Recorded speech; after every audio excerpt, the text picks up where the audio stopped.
What up, y'all? We're back. I'm back. Lorenzo's gone. He'll be back someday, I hope. I hope he didn't just leave me in the lurch with the baby. That would be sad. Raising it. I haven't gendered it yet. I'm going to let it decide. But our baby, and I hope he'll return to us. But I am joined by somebody. Guests are back. They have been for a while now, and we're keeping the trend going this year, this summer. This is a hot guest summer, is what I like to refer to it as. He did a muscle flex that you can't see yet. I haven't put him on the screen, but he knows he's hot, and he knows he's a guest on the podcast. If you haven't already, please like and subscribe. I need you to do that to feed the child that Lorenzo gave me. So please help me feed them. Without further ado, this is a really great comedian friend of mine who we only met fairly recently at a show at Eckington Hall. It was a fundraiser for the Lebanese Red Cross, and he's an extraordinarily funny dude. Please help me in welcoming to the podcast, Mr. Dilan Hettiarachchi. What is going on, sir? How's it hanging? It's going well. I'm enjoying life. Thank you for having me. Of course, anytime. It's a privilege to have so many funny and talented comedians from all over the DMV on the show remotely, because I mean, as you can see, he can't be here in studio bedroom due to just I would never ask anybody to drive down to Stafford, Virginia of their own volition. But yeah, I also don't have a car. You don't have a car either. Yeah. That's a big preventative factor too. I wish they would bring the metro down here, but then rednecks would be able to get into DC, I think, with ease of access, and that's what prevents public transit from reaching this far down into the depths of Virginia. I think that's what does it. Yeah. Do you? This is cool, man. Yeah, this is my first podcast. This is my first comedy podcast. Okay. Yeah. Wow. The pressure's on. See, I call it a podcast, but usually when people think of podcasts, they think of what Joe Rogan comes to mind. For me, Your Mom's House.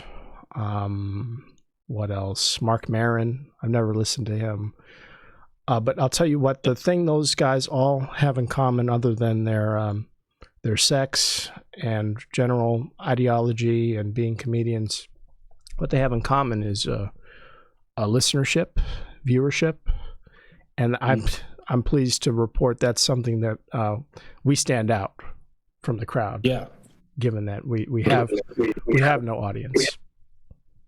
You seem to have lost your camera there, and it's fine, because once again, nobody's going to see this. There you go. You're back. Excellent. Well, I'm sure. What you maybe get a few 5 or 10. Yeah. Okay. Well, hey, if you're okay with that, then yes, yeah. I can brag about 5 or 10. I didn't even know you do this. Yeah. No, we started this. I feel like I always explain it to people because nobody knows. I keep it a secret. I hide it in the closet like my deformed stepsister.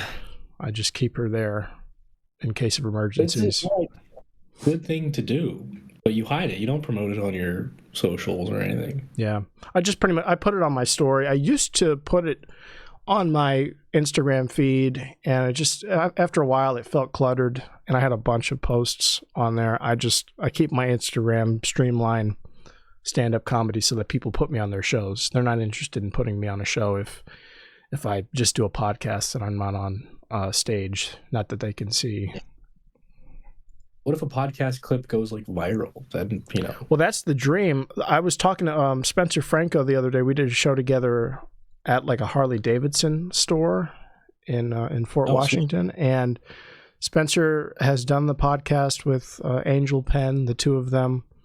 And I was talking to him at the show this past weekend. Like to this day, his is the most well-performing clip of the podcast I've put out Okay. on YouTube, and it's him Yeah. going on Kill Tony, and I cut back and forth between our interview with him and Angel and his appearance on Kill Tony. So it's kind of just a mix of that. Tony Hinchcliffe is in the thumbnail. Here's a story about a guy who may or may not have performed well. I'm trying to juice it still, so go find out what happened in the clip.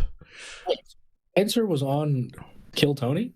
Yeah, that was like one of the first times he'd ever done stand-up comedy, or the first time. I can't remember what he told me, but I remember it was among his first attempts on stage of doing stand-up was on the Kill Tony stream, which is insane to me to think that like that would be your first time doing stand-up and like knowing how they roast people and how it normally goes for people who have been doing comedy for a while.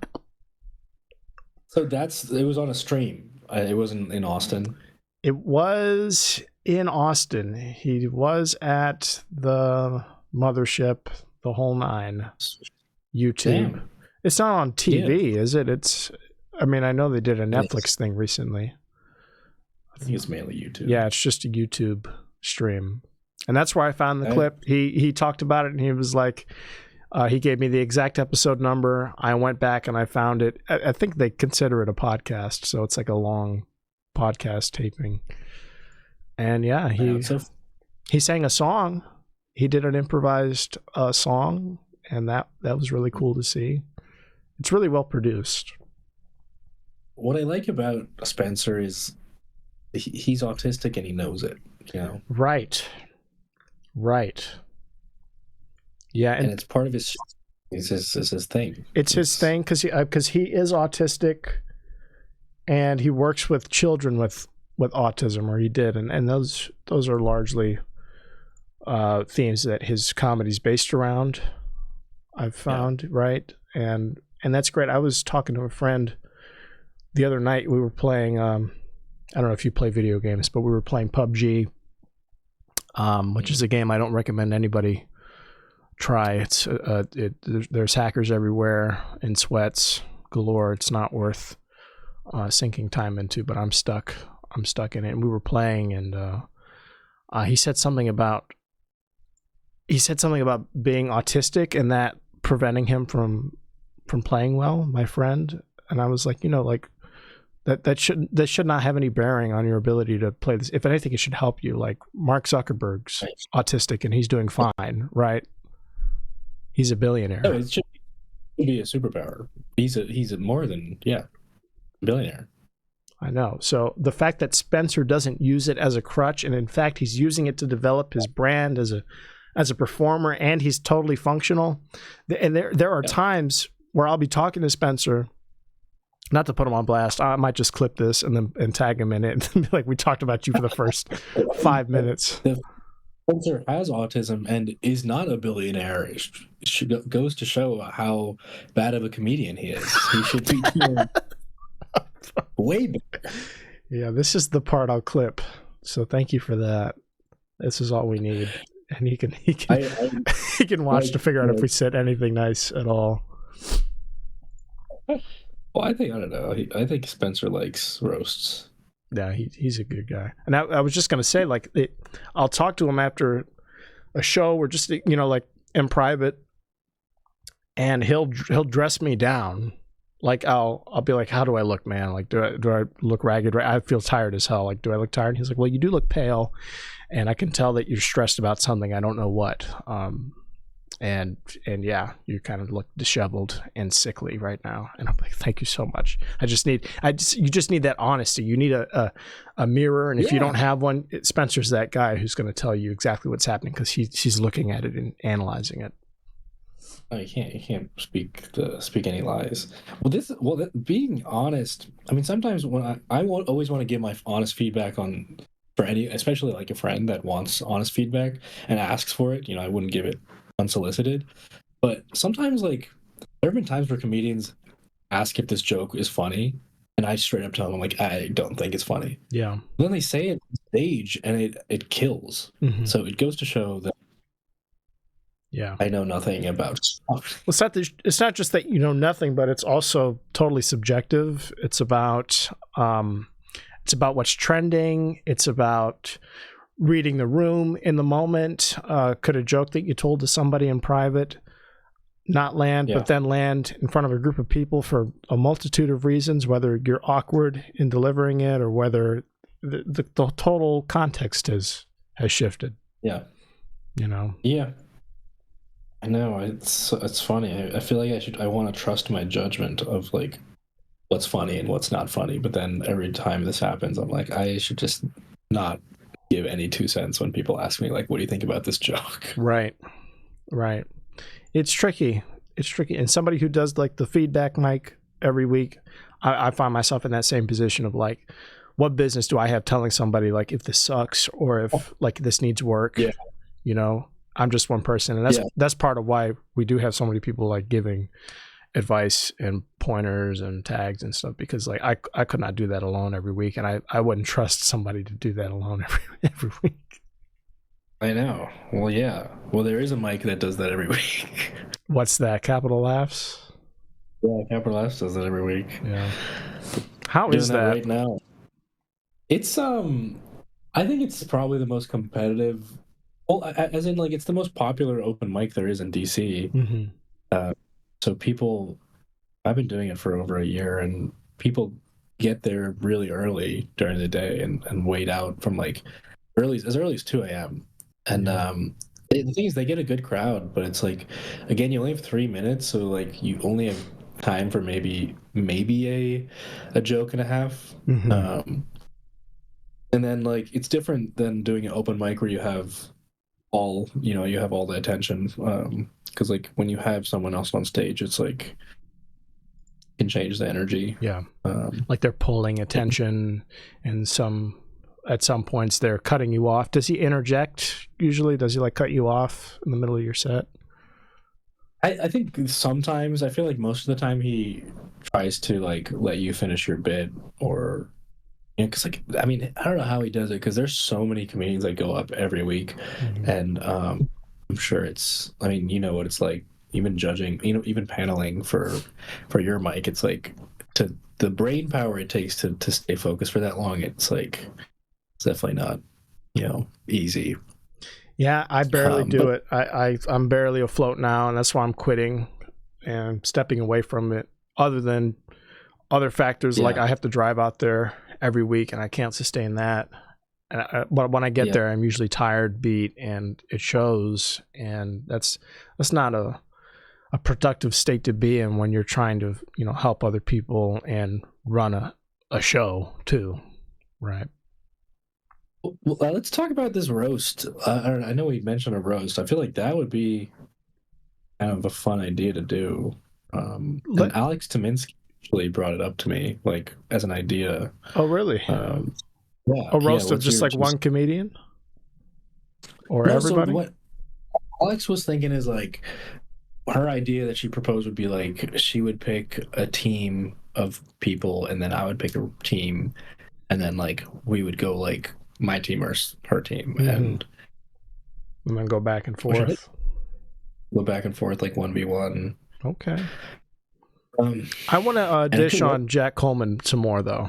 I think we're getting off track. Like, what do you think about? So Jack Coleman runs Capital Laughs, and they have a Monday mic at the Comedy Loft, right? Do I have that all right? Yes. Okay. I've never done a Capital Laugh show.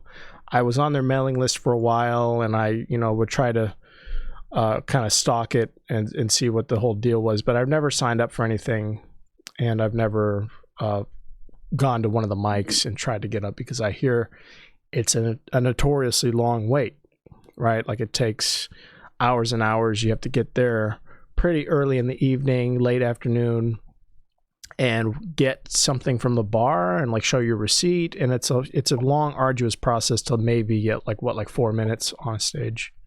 Yeah. So, I mean, I could walk through that experience because I've done it so many times. And I mean, some days are better than others, but essentially people will start showing up as early as 2 to 3 p.m. Oh my gosh. For a night show, it's like at 8, right? A Monday night show. 2 to 3 p.m. Some days like people show around 4 or 5. Luckily, like I used to work remote. Now I'm unemployed as of last week. Yeah, I was going to ask how being laid off feels and how that's going, but we'll get to that. We can get to that. Yeah, I'm more interested in this right now. Yeah. Yeah, you're a dime a dozen. A lot of people are out of work. Boo-hoo. I'm kidding, of course. That's awful.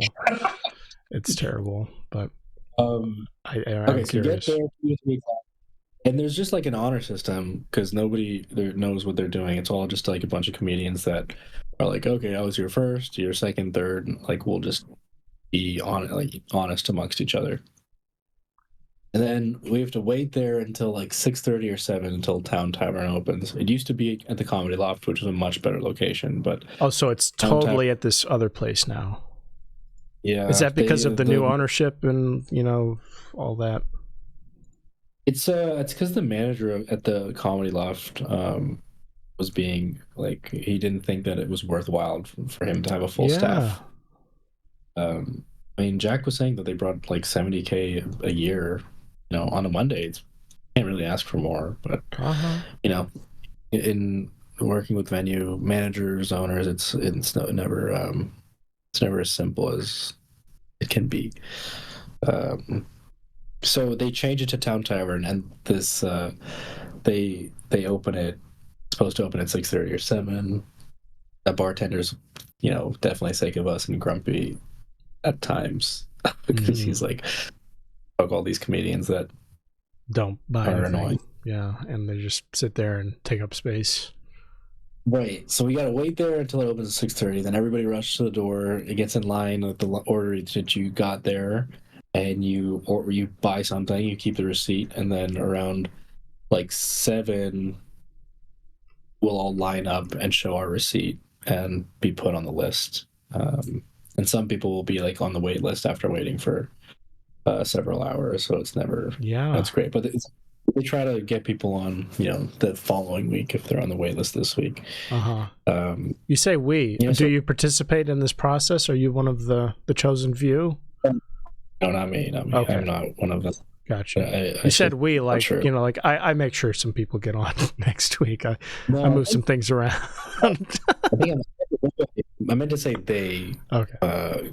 They try to get the people on the wait list. I only ask not just because you said we, but it seems so elite and almost secretive, but not right. Like anybody can sign up for it. If you find them on Instagram and find your way to their mailing list, you can then read about this. It's like being inducted almost, or like you have to be tapped by somebody to discover it. It seems like no one's just going to stumble into all this huge process.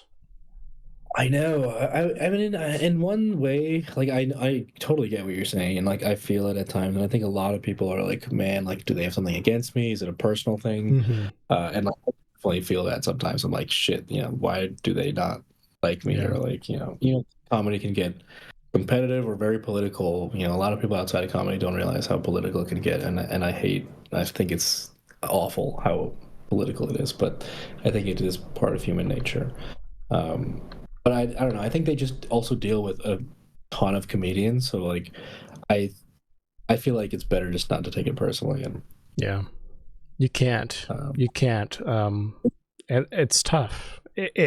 You'll feel slighted at times as a performer. I know actors feel the same way, working with various talent agencies and producers, and it seems like much more of a whole ordeal, like the Hollywood of it all. But even just doing stand-up comedy locally, there is a network there's an apparatus usually, especially in a major city, where there are some people who run certain rooms that have all the power, and those are the rooms you need to be in order to progress, because those are the rooms people are scouting in, and that if you have clips of yourself playing in, those clips will do well with, if you have to email out proof of that, what you're doing.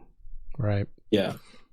And I'm realizing that even if you're even pretty famous comedians from New York that like have pretty big credits, have been on Colbert, they still like kind of fight to get on to like hotbeds or the improvs or the Capital Laughs. Like it's so hard in every city because like you have to like be on a good side of a producer. You have to make sure that they like you. Yeah, it's like it's really funny to make that realization because I see these people that are like 10, 20 years and like successful in my eyes, and they're still like trying to get in good with the producer. I think I think it just doesn't change. Yeah. Bookers have a lot of power. They have a lot of sway too. I for a while I was like emailing the DC Improv every week. It felt like once a week, twice a week, 3 times. Please don't read some of my emails from 2 months ago. DC Improv, if you do see this somehow, please do not, because I'm sure they sound really thirsty and desperate. But that's just how it goes. With some of them, you have to email, and again, you get tapped. Or some of them, you need to physically be there in the free open mic space in order to get passed and moved on to actual shows. And each one's different. Some are just all completely word of mouth. I don't even know where to begin with like don't tell shows. I don't know where that starts and ends. Starts with Owen Vatron. Okay. He's at my mic every week, and then he leaves early. So love Owen. Great dude. Yeah, no, Owen's very funny. And it's fun to know that you didn't know that he ran that he's don't tell. I know DC. he runs it, yeah, and he did it out of like the Spy Museum. But I just mean to say, like, not just that he runs it, but how is he operating? Like, what is the apparatus? What is the point of entry? Like, I know it's this. I know Mike B books a lot at the Comedy Loft. Jack Coleman, who I actually have pulled up here. I wanted to get your opinion first on Jack. What do you think of him as a person, as a performer? You seem to have interacted with him a lot. I don't know. I have only seen him. I've only like interacted with him. You don't have to be diplomatic, man. Let me tell you right now. When I say nobody's going to see this, nobody's going to see this, and let's fingers crossed, nobody does, right? Unless it blows up and it goes viral, in which case everyone will see it. But then that's a good thing because you're going viral. Then we can put your Instagram in the description, and it will be because you stopped being diplomatic about one person who probably doesn't matter. Yeah, right? Yeah. Fuck up laughs. So let's go ahead and suck him off. He's a great guy. I love him. I'd suck it from the back if I only could, if I'd be given the opportunity. But what do you think? What do you think about Jack as a guy? I don't know. Honestly, I wish I knew him a little better, but I think you're looking for a way out. That's if those of you watching, you see him on screen like, can I jump out of this window right now? Yeah. If I swan dove from my seat, would I make it to the ground? I mean, even I heard this about him and Rolla that that Rolla rubbed him the wrong way. Oh, really? And maybe or something. I heard something like that. I don't even forget who told me. But Rolla rubbed him the wrong way, and he doesn't like him, and he doesn't like her. And then I don't know if that's why they stopped booking me on Capital Laughs, because I started being on Rolla shows. Yeah, but that also could just be in my fucking head. It might be, and you'll never know. Is the thing, and we're all kind of like just a little teensy bit narcissistic and pick me with everything. So the moment we stop getting opportunities, we're trying to justify it, right? We're trying to be like, what why haven't I heard from this person in a couple weeks? What did I do? Who did I piss off? Like, I used to get on Capital Laughs like maybe like once or twice a month, which was pretty good. But I guess that was also when I would do their open mic like pretty consistently. Mm-hmm. And I think I have stopped going as I like started doing Punchline comedy more often and like doing like diversifying the kind of shows I'm on. Yeah. And maybe they see that and they're like, oh, he's got different other shows that he's doing. Right, like, right. He's well off. We can put someone else up now. Yeah. You know. Or again, that's just in my head. Maybe that's in my head and it doesn't. They don't take that into consideration. How often do you do the open mic? I used to do it like every week religiously. I would put my laptop there and I would like finish working. And it was also good to just get out of the house because I would work remote on Mondays and fucking hate it. It was good to like talk to comedians. I actually like met a lot of good comedians there. You know, like it was just good for networking, I guess, as well. You definitely felt the like competitive nature of like, oh, like I was here first, or like it was. I was going to ask, did people ever get in any fights over time slot? And because you said like somebody would be waiting for hours and hours and hours, and then they'll get finally to the point where they show their receipt, and then they have to be waitlisted. I imagine people get pissed off by that. Yeah, it's more than, I don't even think there weren't really fights, but it was just like people were just fucking tired, you know, and it is a shame because I mean there's one point of open mics where like you have to hit them and you have to like get your material out and practice a lot, but also like some people have this thought that like open mics just may not even be, it might be a faster way to burn out, and I can see both sides. Like I can see getting burnt out going to mics with that don't have great crowds, and like, you know, you might not get any laughs at an open mic, and that same joke might kill at like a real show, you know. Have you noticed that? Have you ever had that? Definitely. Usually it's my experience that open mics are filled almost solely with comedians anyway, because they're all waiting to go up, and there's not a green room or a balcony where they can all, you know, cluster at and smoke and be socially awkward. So they have to be socially awkward, unfortunately, in the room where you're testing the material, and they're all writing their own, they're twiddling their thumbs, they're finding out, they're trying to pinpoint a minor, I'm sure, to pick up in their van and drive home and do unspeakable things with after the show. They're doing anything but pay attention and engage with your earnest attempt at making them laugh and, you know, try to captivate them. That's why. So I did a Punchline open mic for the first time, and I told the comedians, I was like, yeah, I just don't want to see anybody on like writing stuff down, or, you know. Yeah. Again, they're triangulating who to kidnap as well. That's a big factor. You know, yeah. You do that analog now on pen and paper, and you say you're writing just so that you don't get a knock on the door later. But I know what's happening. And that's exactly what Jack Coleman looks like to me, and what he's always looked like. You know, he's got. Yeah, I didn't ask you. That's obvious. So I guess this is your opinion of Jack. He's always just looked creepy to me. Like there's something about weird looking white people that, like, okay, like he's hot at face value. Like he's a hot. I can tell he works out, but then he's just got like a weird head thing going on, and then the glasses don't help. But then he takes the glasses off, and then like his eyes are crazy looking. Like this guy could kill somebody at any moment.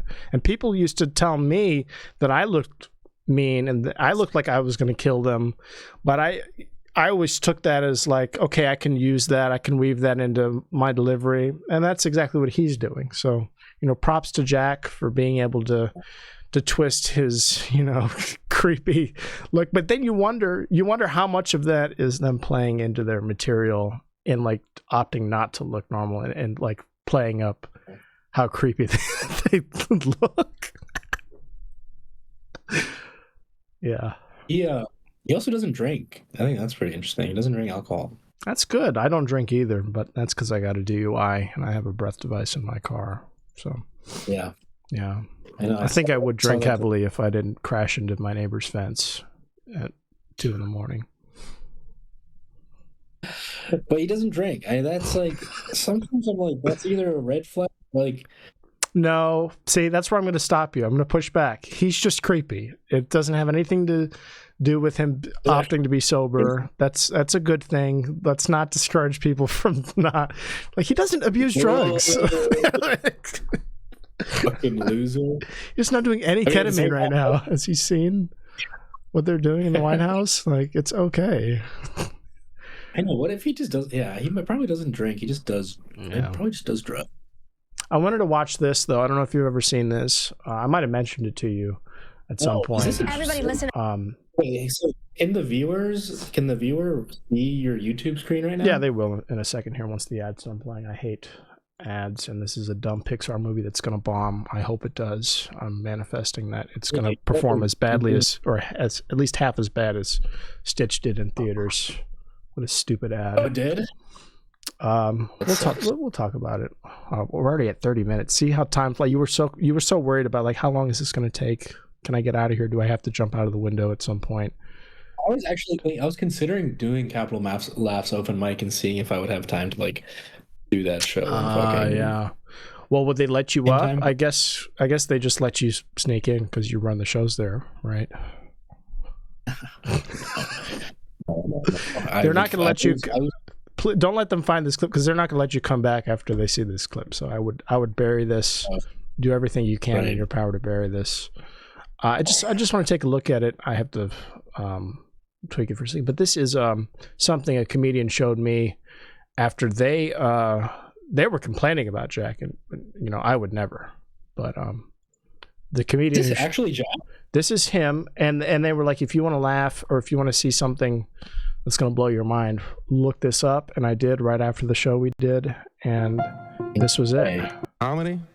Probably not.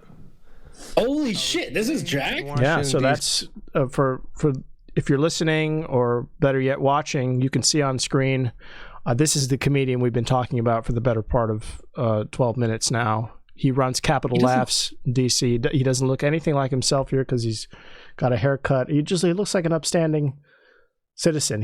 When he's wearing a white t-shirt and like all white pants and shoes and with crazy hair, and you get real up close to that like razor sharp jaw and crazy glasses action going on, and it's all up here with him. He does look like he'll kill you. So, but this is him. This is the same guy. Let's see, how long ago was this? This was 5 years ago. Him talking about comedy in DC. You see, we have a flourishing comedy community with all of the magical ingredients necessary to create what my friend Haywood calls the Assassin's Academy of Comedy. We're learning the right way. That has to be ironic. The Assassin's Academy of Comedy, like that has to be like a play off of Joe Rogan, right? It needs to be. The Assassin Academy? That's what he said. He said they're building in DC what he likes to refer to as the Assassin's Academy of Comedy. Here. Ingredients necessary to create what my friend Haywood calls the Assassin's Academy of Comedy. His friend Haywood, who I imagine is what Haywood Turnip Seed. Now, if you turn your camera off, you're not going to be able to run from this. No matter what you do, this is going to be attached to me and you. We're in this together. Dude, why is my camera? You're trying to preserve yourself here? You're trying to hang me out to dry? Dilan? No, I need you in this. I'm not strong enough alone. I think every time I open my phone, it's like, do you want to connect to your phone? Oh, yeah. That's probably it. Yeah. And we don't have to go too much longer. I know you want to get out there and explore as an unemployed. It's decent sunset today. It was so pretty. My boy. The reason we started late is because my boyfriend wanted to go get food downtown in Manassas. I know. Yeah. Do you want us to have a meal with you? It's so annoying. It's so gay. That's the issue. Like, fuck annoying. It's fag behavior, and I cannot be seen in public acting like a fag. I can't do it. You gonna come Sunday? Sunday, we'll see. He has a trip on Monday. He's flying out to San Diego on Monday, so we'll see. Don't blame him. It's gonna be tough. Yeah, it's gonna be tough. I was gonna play it, but then you keep trying to escape from it. Is the problem? You keep trying to skirt. I will absolutely watch this whole fucking thing at another day, but yeah, I need to know what are the moments that you want to talk about? We didn't even realize it, but we were creating a bunch of comedy assassins. Our scene is just... That's all I needed from you. We can stop it. That's all I needed. That's a genuine reaction, man. And that's all I try to get here on the show. I try to get genuine... I seen him perform. I had him on Punchline's show You know, because I want, like, he has put me on, so I wanted to put him on. Yeah. He actually did really well at my show. He did.Id he assassinate anybody, though? Did he take somebody out? Did somebody keel over and die of a sudden heart attack? One of my friends was like, did he make a rape joke? And I was like, no, I don't think it was a rape joke. And then I heard it the next week, and I was like, oh, yeah, that is sneaky. That's some ninja shit. Yeah. Wow. You know? It takes a ninja to sneak a rape joke into a set. Well, I imagine that was off limits. Was that part of your code of conduct? You're not allowed to remark about people's weight or. I haven't put a code of conduct. Actually, yeah. That might be a good idea, because an assassin will come along, and here's what they do. They're really sneaky. They tiptoe into your room. They shake enough hands. They show you enough clips where it's like, I'm here to play. I'm here to have a good time. I love making people laugh. And then they get on stage and talk about rape, and they talk about October 7th, and they talk about 9/11, and they talk about how it was an inside job, and then they leave, and then you're holding the bag. And that's what he talks about, 9/11? No. I'm just saying that's an example of somebody who's a killer, somebody with killer assassin instinct. What I imagine they're trying to breed, or what they have been breeding apparently in DC for the last 6-7 years. It's been cooking. We just talked about Jack Coleman for so long. Yeah, I'm trying to find more. Like, he's been doing comedy a long time. Well, I believe it. I guess he went to GW. Oh, there's an article from Haywood Turnipseed. So it definitely is his friend. It is him. There we go. Haywood. I believe. Listen, I believe they're friends, but I believe a totally different thing. There's a different. It feels so pretentious to me. That's all. When you're outwardly projecting, calling yourself an assassin, calling yourself, like this is the premier place to consume comedy is at my show. Maybe this is my own insecurity and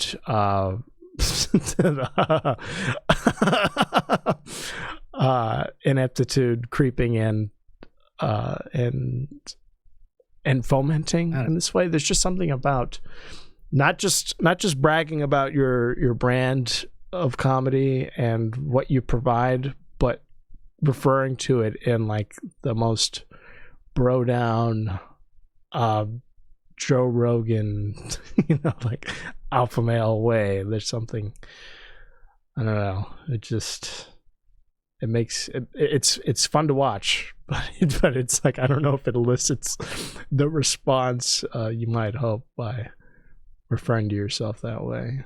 Yeah. It'd be like if so here I am. I'm doing this, right? If this blew up for some reason and I was the biggest podcast in our area, I'd be like, yeah, well, it's because I'm kind of the best at what I do, and we have the best shit here. There's something. Where's the humility, right? Where's the thanking the people who got me here? Because it wasn't on my own that I stumbled into this. I doubt that. I know he put in a lot of work. He's a hard working guy. Like you said, he's been doing comedy for a while. But where is the humility? Well, him and Hotbed owner, they have some beef. Seriously, but I think I love this. I love weaving this web. This is a really cool. Like we got to get like a chalkboard, or like a cork board, with the push pins and the strings. Like here's Hotbed over here. Here's room 808. Here's Don't Tell. Capital S. Well, so this goes back to the picnic where I'm like, I want to have this summer picnic with comedians. That was an excellent. You are truly an assassin, because that was a transition if I've ever seen one. Back to the and what do you think about that? What do That'd you be think cool. about having... If enough people were down to like genuinely like, just like beat the shit out of each other, right? Like rough and tumble, right? Get bloodied up. That would be fun. I did a roast with the same guy I did a show with Spencer recently, Jeff Jeff Strickland. And it was for his birthday, so we were all kind of just roasting each other and roasting him. But that was my first time doing that, and it was really fun. And we all had a good time. Like not a single one of us felt belittled. We actually wrote everything beforehand and did a dry run beforehand, so we knew what was going to be said. And it didn't affect the delivery whatsoever. It didn't affect because it changes improved. It changes the moment of. Sorry, it changes in the moment when you're performing it live in front of people because you're playing off of what they're laughing at too, But yeah, definitely put that together. I'm in. Yeah, just roast me. Why don't you just strap me to I was talking about a picnic. Yeah. Oh, okay, got you. So the picnic is coming together and fucking like Midsummer in the field. Well, let's promote Sunday's show. Okay. Well, yeah, we can do that. I know you want to run. Yeah, it's already been 40 minutes here. You have to go. You do excellent shows at a really cool place that I'm in love with. I've moved in. I have a bed in the back in the alley. Because it's a gay man's fantasy. His wet dream is to be able to sing show tunes with a live piano, and that's what you've given to us, and comedy. So thank you. It's at Sid Gold's Piano Bar in DC. Do I have that right? Yes, Sid Gold's Request Room. Request Room. Let's pull that up. Yes, I'm a new employee of. Oh, for real? Yes. Congrats. He hooked you up. Wow. Real quick. Yeah. Spark Notes. Getting laid off. Why? How? And what's it feel like? It feels weird to be on wake up on a Monday and not have to work. That was kind of weird today. I'm sorry. We got laid off. 31 of us got laid off because our company has been tanking for the past 2 years, and so this is unrelated of Elon. Nothing to do with it. I know. Yeah, it's just I just suck at my job. It has nothing to do with Elon. No, I doubt that. Do you suck at your job, or they didn't have a use for your department anymore? No, I mean it was so many They cut off so many departments. They were fucked. I'm sorry. They fucked themselves basically. They were not listening to the smart people. They were decreasing. Our value was showing up in Google very high, and we were showing up very low. And our clients were seeing that and pulling their money. And long story short, should listen to smart people. And they're saying it's AI that took our jobs, but I think it's just the dumb people that didn't listen to the smart people. Yeah. Probably, in all likelihood, that sounds to be the most reasonable explanation for something like that. And just to come down like that all at once, that's awful. Were you working when it happened, or was it over the weekend? We were working. They just put a meeting on our calendar at 8:30, 9:30 a.m. And my roommate, who also worked at our company, she was like, "We're getting fired," and I was like, "I don't know about that. Well, let's wait and see." But she was totally right. That's horrible. I'm so sorry. Yeah, sorry for your loss. It's all right, man. My views on Instagram are going up, so who needs a job anyway? My friend told me today that his dad has late stage prostate cancer today. So does that make you feel any better? Yeah. Okay. So here's your Instagram. I have it on screen here. This is your production outfit as well, Punchline Comedy DC. That's what you do the shows through on Eventbrite, right? Punchline Comedy is what people will look up. Excellent. I'll pull up the exact Eventbrite. We'll have it in the description of this episode for you to get your tickets to. I'm going to be there. If that might not sell any tickets at all. So actually, I'll say that I might be there. I might not. You are. You. Yeah. It's our Pride show. Yeah. And I was about as a straight man putting on a Pride show. Should I be worried about that? No, you shouldn't be worried about it. I would just be worried about competing with all the other stuff happening. But you did the right thing. See, what we did with Cheers, our show, Cheers to the Queers, the night before, Saturday, June 7th is, I believe, at the same time as the concert that J-Lo is headlining, which is a free concert. So it's like we kind of fucked ourselves over there, competing directly with a free event. It's Saturday? Is it? Well, I know Dochi is free, and it's the same night as my show, so that's not going to be. I mean, comedy shows competing with one another, that's nothing. But I'm talking like all of the city is going to be in one spot. No, I know we're competing with Dochi. You're competing with J-Lo the night before. We're competing with Dochi. I'm sorry, is that a person?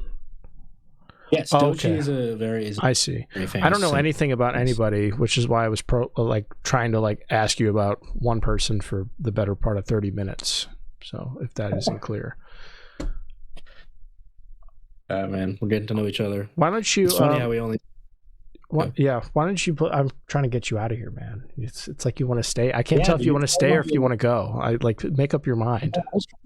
Sunset, but the sun has set. I have a weird thing with sunsets. It's really? I just need to see them. Especially, I get FOMO from not seeing them. That is gay. So you are gay, and that's why you're doing the thing on Sunday. You get FOMO because of the sunset. I'm going to throw up. What are you missing out on? That doesn't happen every day. Is it more? I disagree. It happens every day. It happens every day, but it's not the same. That's not every day. Oh my god! And some days. There was some type of Northern Light thing happening. Was that tonight or tomorrow? You should look that up. Because that's more like once in a lifetime. Like you might never see one of those. The sunset. I beg to differ. You can catch that. Yeah, you're right. I can see it probably next week. But I'm serious. If that's something that interests you, I heard some people. You know how people just talk at work about shit they don't understand. That was one of them, and it was that it's happening in the sky tonight, and you might be able to see the Northern Lights from wherever you're positioned. So, I don't ever believe that shit. I feel like someone says something about the Northern Lights all the time, and it's just Jews. Yeah, nothing. It's the media, Okay. Northern Lights tonight. Let's see. Did you say it? You said it. I said it. I don't know all about it yet. Northern. I know the Jew thing. Lights. Yeah. Well, you said that. I just agreed with you. You said that. Northern Lights tonight. I like how when we talk about Jack, we're like fuck Jack, and when we're talking about Jews, I love Jewish people. And they seem to hate Israel, so what do I know? Let's see here. People hate Israel? Yeah. Northern Lights may be visible in these 15 U.S. states tonight. Yeah, I'm on that. I don't see New Massachusetts. Maybe Virginia's not. Again, it's just people at my job talking. Like they see one clickbait article on MSN, like the work browser. Right. Not realizing that Virginia isn't captured on here. It says Washington. I think they read Washington and thought DC. And so I love my coworkers. All right. Yeah. So I'm sorry about that. You'll never be able to see it ever. How do you feel? Do you have FOMO? I think I'll survive with just the sunsets. Okay. That is really cute though. That's like a cute little demure girl thing to do. And that's cool. Do you have your handbag with you and like a nice fit? I think the sunset clip from this podcast will be very funny if we can.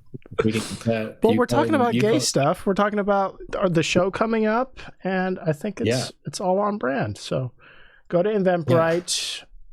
Yeah. And did you see that video I posted? No. You and Swatha? Yeah. That was hilarious. I liked it. Thank you. So this is a trend, right? Where dark people steal from people in alleys. Is that the trend? No. It's the AirPods and the music. Usually music. Well, so I missed the point completely. Then I'm sorry about that. Yeah. I thought it was reinforcing hateful and unproductive stereotypes. After we filmed this, Swatha was like, and I asked Swatha the same question I asked you. I was like, should I feel bad about putting on a pride comedy show as a straight man? And she was like, are you sure you're straight? Damn. She must have heard the sunset thing. Yeah. She was like, yeah, she heard the sunset thing. He said you're straight and did it quotation marks. Like I totally remember her. Don't fall for that. That's actually like a sleight of hand mind trick that gay people use to convert others. So you have to be wary about that. Yeah, it's an old trick. I'm not as well versed in the force mechanics of it all, but there are people who just like the snap of their finger, they can turn you immediately just by making a suggestion like that. Sneaky Swetha is also going to be on the show this Sunday. I will have to talk to Swetha about that. And we have a great lineup. I don't know if it's Swetha, Sarah, Stacey Axler. Oh, awesome! I love Stacey. He's great. Yeah. Good dude. Anya from Anya Pines. Yes, Anya Pines. It'll be a fun show. The one I did with you, and I can't thank you enough for including me in that. I got to be real. Like, I thought it was an open mic, so when I got there and I saw like the room was full of like real people and that you were paying everybody, I got a boner. So you were already paying it forward to the gay community in a way that night when I was really pleasantly surprised by the reception, everything. And it's a fantastic room. I cannot stress this enough. Like it's my second home at this point. I've been several times since you took me there. Awesome. Yeah, I love that you go there even after, even when we're not doing comedy there. Yeah, I see a sunset, I throw up in my mouth, and then I go sing a little bit. Man, everybody hates on these sunsets, man. There was one last time where my Instagram story every day consisted of what the sunset looked like on my rooftop. Yeah. That's awesome. You should do a joke about that. Or maybe I will. I'll do a joke about that. And then it'll bomb, and then you'll get the catharsis I'm sure you needed after I traumatized you on the podcast. Yeah, I can laugh looking at a sunset. Yeah. Like... Guys, please. Guys, gals, thals, please go to Punchline Comedy DC. One word on Instagram, follow it, and then right here, you see me doing it in real time. Click on this linky poo. It'll take you right to Eventbrite. I don't want to hear any excuses as to why you didn't get your tickets because they're only 0 to 12.51. What an odd increment. And they're right here. I mean, just click on that, you grab your ticket, and then you sit down and you have a good time. You enjoy the show, and then you sing songs after for more money. And it's actually free, so have a good time all night. But tip the piano player; he's awesome. And this is what the room looks like. It's a really cool, sleek feel. It feels like it's the closest thing to a club outside of getting into a club that you can't get into because you're not funny enough. So, I mean, how else to describe it? It's a really cool place. Yeah, it's magical, just like a rainbow. Yeah, hey, amen. And you will taste it after Punchline's Pride comedy show. Please get your tickets to that. Follow my man Dilan here on Instagram. And see, I wanted to talk about like your life growing up, what got you into comedy, why you're doing gay shows as a straight man and Arab shows as a non-Arab. Yep. You really are. That actually does call into question whether what is your motive? I am a culture vulture, yeah, I guess. Seriously. Yeah. Well, I wanted to make a joke about how it was just AAPI month, right? And nobody invited me to be part of a fucking Asian show. They don't know who you are anymore. You're like Metamorpho in the new Superman. You're a little bit of everything. Like I'm Arab last month, I'm gay this month. Yeah. So you're going to be white. I can't wait to see that. Yeah, man. White pride. Turns out you were white, but you were like waiting for too many sunsets. And it just baked you over time. Jesus. I looked at. I'm sure there's a cream. I wanted to show you so many clips. I had so many like fun clips pulled up. I had this gay guy. Let's watch this real quick and then you can leave. Ardo, your lunch is served. So for today, hold on. I've been seeing nails. I gotta get them done. Have you seen these guys on Instagram? Handle that. No.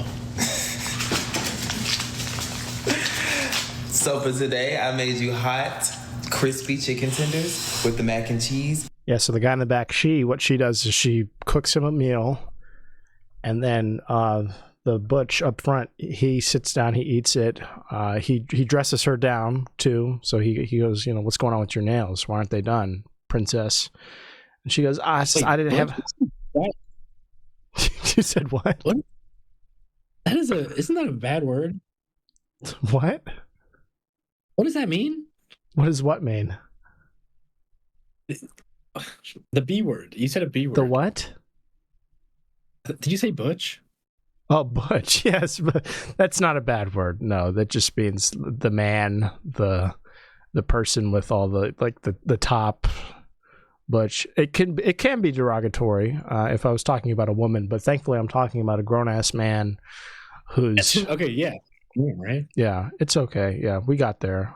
You might cut out, so I didn't know. I thought you were afraid to say bitch, which I didn't say. But no, we got full circle. Yeah, the person behind him is a bitch and knows her place because again, cooks all the food, cooks a big meal, fried chicken, mac and cheese, looks like some buffalo sauce. The guy sits down and he goes, "What's going on with your fit, babe? What's happening? You're lacking.